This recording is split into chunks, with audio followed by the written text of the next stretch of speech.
साध संगत जी, प्रेम से कहना धान निरंकार जी। एक नई साखी के साथ स्वागत है आप सभी का आपके ही अपने चैनल पर।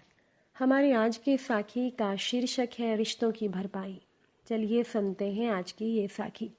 साध संगत जी, दादी ने अपने पर्स को खंगाल कर एक नोट निकालते हुए पूछा, अरे बहू देखो ना, ये 100 रुपये का नोट ही है ना। साध संगत जी, रिया ने सोचा कि वैसे ये मकान दादी का है। वो दोनों पति पत्नी यहाँ किराए पर रहते हैं। रिया का पति श्याम मोटर मैकेनिक का काम करता है। दिन भर वो दुकान पर रहता है और घर पर रहते हैं रिया और दादी।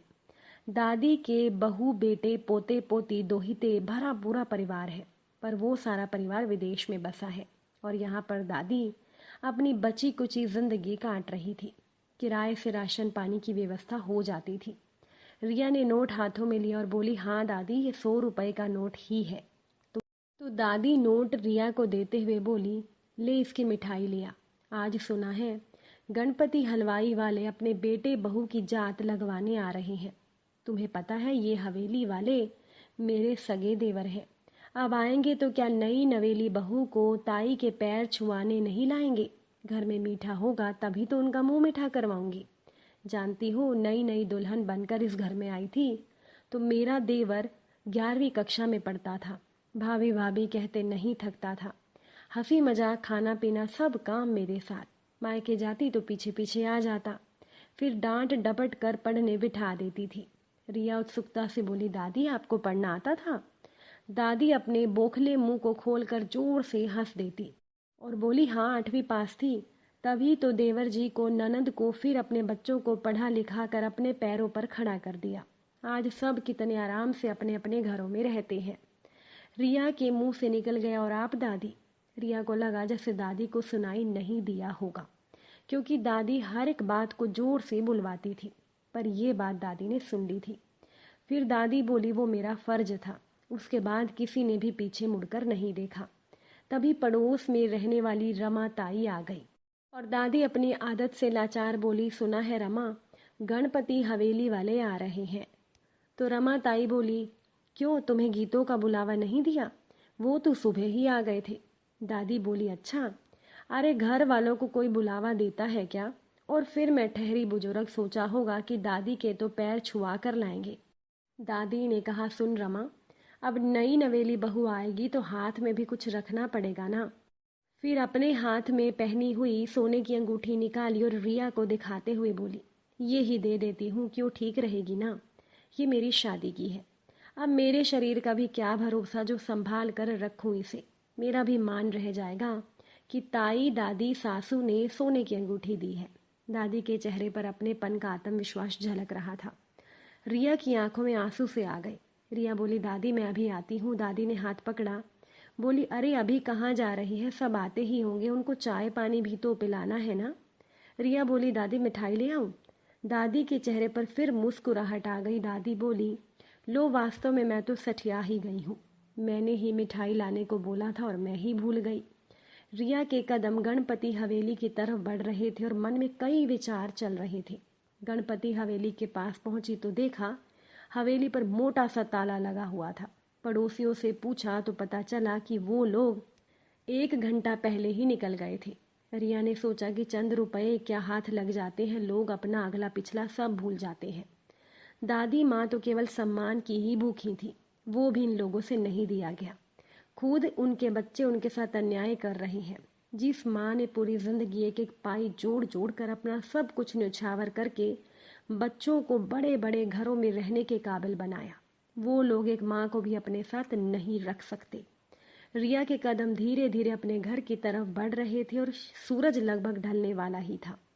रिया को देखकर दादी बोली, अरे वो तो उनके पास समय नहीं होगा इसीलिए नहीं आ पाए, वरना जरूर आते। दादी अभी भी रिश्तों की भरपाई ही किए जा रही थी। सत्संगत जी, आजकल की दुनिया में लोगों ने अपने बड़े बुजुर्गों को ही भुला रखा है और आजकल के बुजुर्ग फिर भी अपने बच्चों को अपनत्व की छाप देने को हमेशा तैयार रहते हैं। बच्चों को अपने बड़े बुजुर्गों का एहसान जिंदगी में कभी भी नहीं भूलना चाहिए। सत्संगत जी, घर परिवार की बात है कि एक बच्चा बोला, माँ ये बताओ, दादा दादी आपको बहुत परेशान करते हैं ना? माँ बोली हाँ बेटा, पर क्या कर सकते हैं, अब हैं तो यहाँ झेलना ही पड़ेगा उनको। बेटा बोला पर क्यों माँ, क्यों झेलना पड़ेगा? तो माँ बोली तुम नहीं समझोगे, रहने दो। बच्चा बोला एक काम करते हैं माँ, हम दोनों को चाचा चाची के घर भेज देते हैं, वो वहाँ 2 दिन भी नहीं रह पाएंगे बेटा, ये बात माँ ने कही। चाची तो दादी को देखते ही तुनक जाती है, और चाचा तो तुम्हारी चाची के पल्लू से ऐसे बंधे हैं कि वो उतना ही सुनते हैं जितना चाची बोलती है, वहाँ इनका कोई गुजारा नहीं होने वाला। तो बच्चा बोला बेटा बोला तो बुआ को बोल दो ना, ये उनके भी तो माँ बाप हैं, वो ही ले जाए इन्हें कुछ दिनों के लिए दोनों को। माँ बोली तुम भी बहुत भोले हो बेटा, वहाँ नहीं जाएंगे दादा दादी, ढकोसला करेंगे कि हम तो बेटी के घर का पानी भी नहीं पी सकते, वहाँ जाकर रहेंगे कैसे? और अगर रहने को तैयार भी हो गए तो तुम्हारी बुआ के 50 बहाने निकल आएंगे, वो कम थोड़ी ही है, वो भी तो अपनी माँ पर गई है। तो बेटा बोला क्या माँ, मतलब इन्हें कोई भी अपने साथ नहीं रखना चाहता? एक काम करो माँ, इन्हें वहाँ पहुँचा दो, वो मैंने टीवी पर देखा था, कुछ ओल्ड एज होम टाइप से है। अरे वो जो उस दिन एक फिल्म में आ रहा था। तो माँ बोली वृद्धाश्रम कहते हैं उसे, मैं भी थक जाती हूँ काम करके, सुबह उठने से सोने तक इनके नखरे झेलना, तौबा तौबा कब तक आखिर।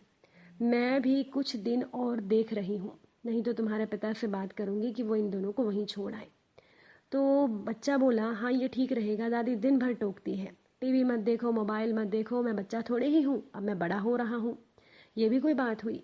तो माँ बोली अरे मेरे बच्चे इतना गुस्सा, तुम अभी 8 साल के ही तो हो, मेरी आंखों के तारे हो तुम, इतनी जल्दी बड़े हो जाओगे कभी सोचा नहीं था।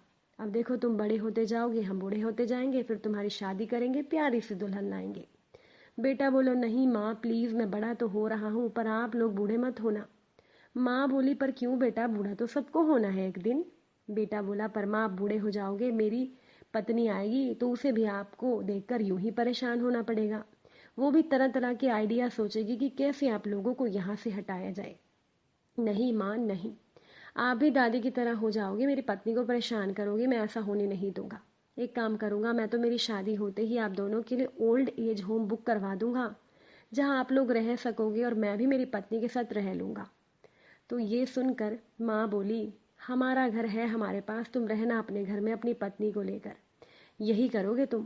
पाल पोस कर तुम्हें बड़ा कर रहे हैं और तुम हमें वृद्धाश्रम भेजने की तैयारी कर रहे हो? वाह बेटा वाह।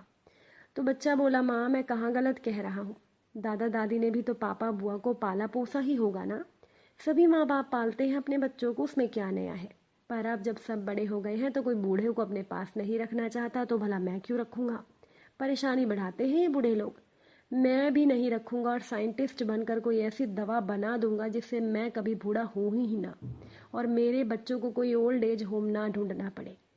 तो अपने बेटे की बात सुनकर माँ के शरीर में सिहरन सी दौड़ गई, और जिन आंखों में थोड़ी देर पहले परेशानी और गुस्सा था, उन आंखों में अब शर्म पानी का रूप ले चुकी थी।